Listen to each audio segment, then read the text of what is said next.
বর্তমানে আমরা দেখতে পাচ্ছি কিছু ভণ্ড ভুয়ো মানুষদের জন্য যেসব ছেলেমেয়েরা খেটে পড়াশোনা করে চাকরি পেয়েছে তারাও আজ চাকরি হারিয়ে বসে আছে।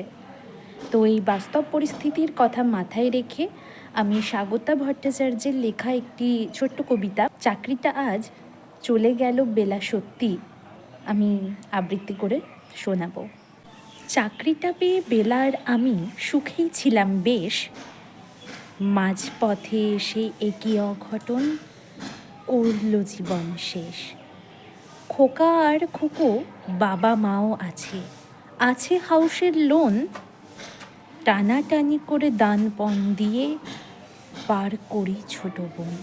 কোর্ট রায় দিল আমরা সবাই নিছক ভণ্ড ভুয়ো, মার্কশিট ভরা নম্বর তবু তোমরা খেলছো জুয়ো। তোমরাই বলো কোন পথে যাই, ছেড়ে দিলে মাঝ পথে কাপুরুষ বলে লেপো না কালিমা, চলে যাই যদি রথে।